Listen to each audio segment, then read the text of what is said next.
There are a lot of different ways to turn a beat catalogue into income, yet most producers seem to know little about the business side of beat making beyond putting a PayPal button onto a SoundClick page. After spending countless hours honing your craft, learning production techniques, downloading the best VSTs and making awesome beats, it can be very frustrating if you're not racking up the kind of sales you want. So here are my personal tips, backed up with some image and video proof and compiled after almost a decade of selling beats professionally. Number 1. Sell licenses to your beats. This is the easiest and still the best way to make money with your beats. Once you have a decently sized catalogue of quality beats, you can register and set up your own website for cheap, or sign up to a VIP artist service like Music Central or My Flash Store that will allow you to set up your own beat selling homepage. Some people also hustle their beats on music communities like SoundCloud and include email information for purchases, or more specified beat websites like beatstars.com. Generally, you will need a PayPal account in order to receive payments online, though you can also arrange payments with customers through services such as Google Wallet, bank transactions, or Western Union. Most producers sell licenses according to 3 main categories: lease license, exclusive license, and sync license. Lease licenses are non-exclusive licenses with a limited sales cap. This means that your buyer can only sell a limited number of digital downloads of physical albums, usually around 2,000 to 10,000.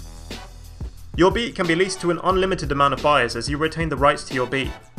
Lease licenses are sold by producers anywhere from $1 to $50, with an average of around $25. It is common practice to also offer premium lease licenses, where buyers are given the option to pay a little extra to receive separated instrumental track lines of your beat and/or to sell more units. Exclusive licenses, on the other hand, are full ownership licenses, usually with an unlimited sales cap. They are therefore sold to only one customer, and the beat is subsequently marked as sold. Naturally, they will be priced a lot higher, anywhere from $50 to $1 million if you're Timbaland. The final license type, which is ignored by the majority of producers, is a sync license.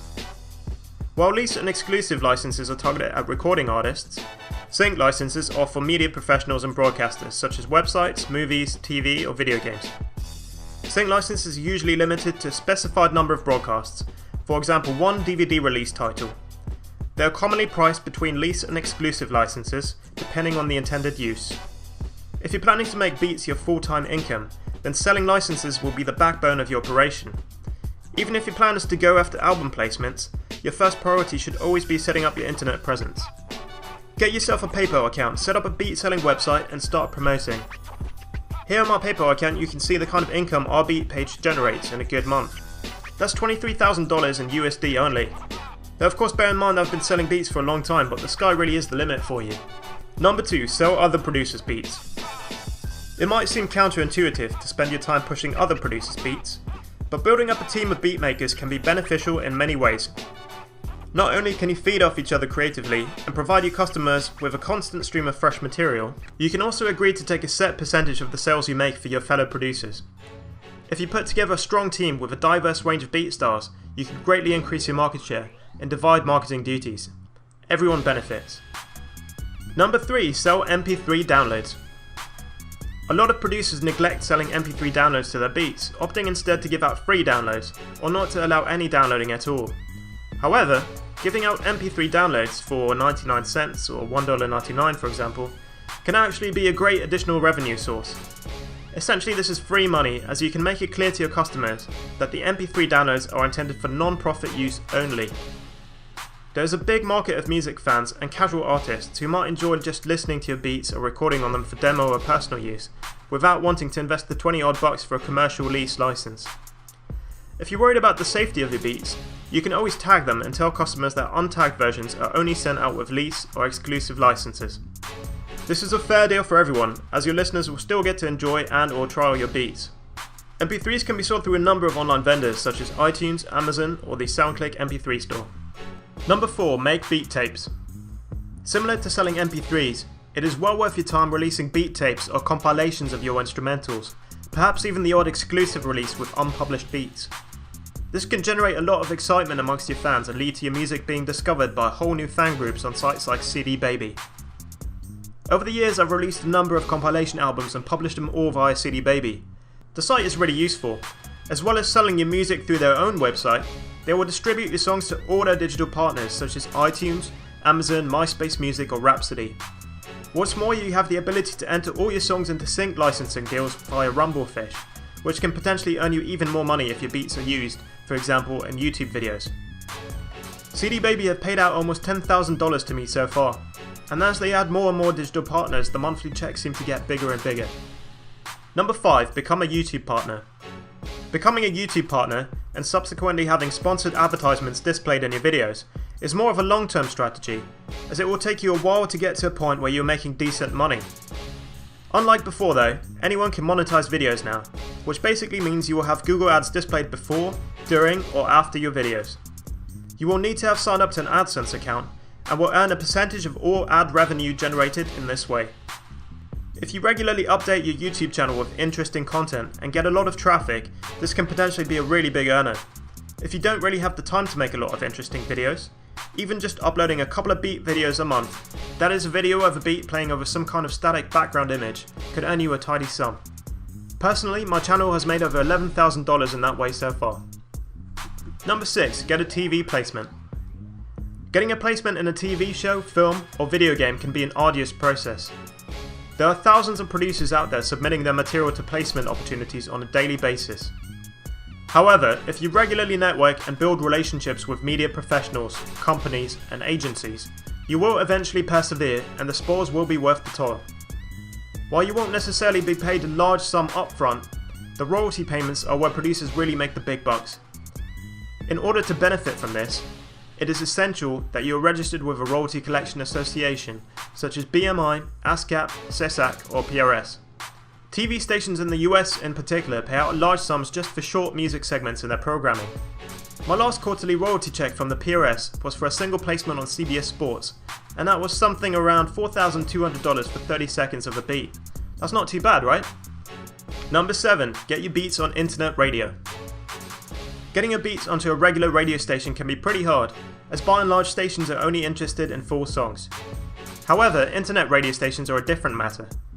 A lot of people enjoy browsing stations like Pandora or streaming websites like Spotify for instrumental music, and this is where it gets really interesting.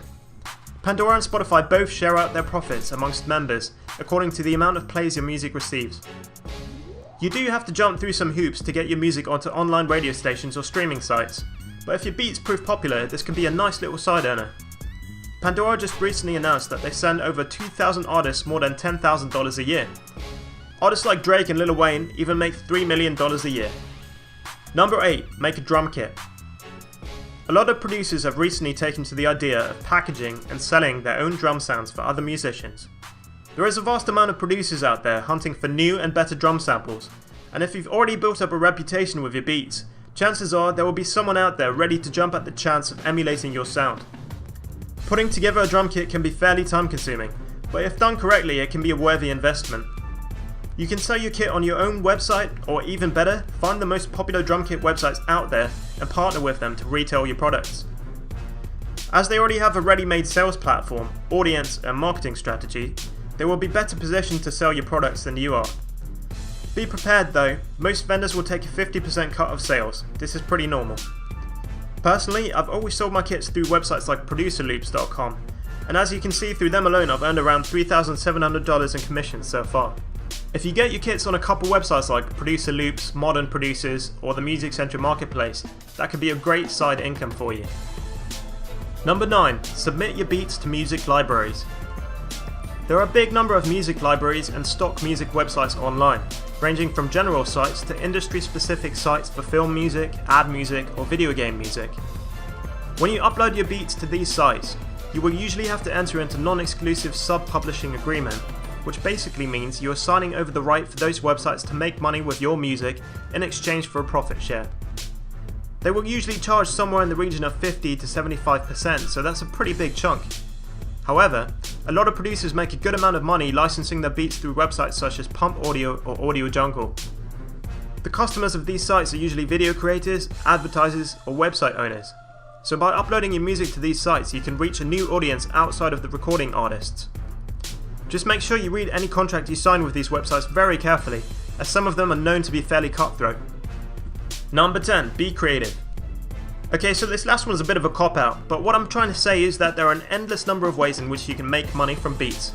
You're certainly not limited to selling licenses through a website or hustling your beats to artists for placements. There are many other avenues I haven't covered in this list, and probably a whole lot more I've never even thought about. You could run song contests for artists with a paid submission, for example, like we did here earlier in the year. Or you could write an ebook or get paid for product placements on your website. If you come up with any more great ideas or want to collaborate on an innovative project, you're always welcome to hit me up. That's all from me, AD. I'll see you next time.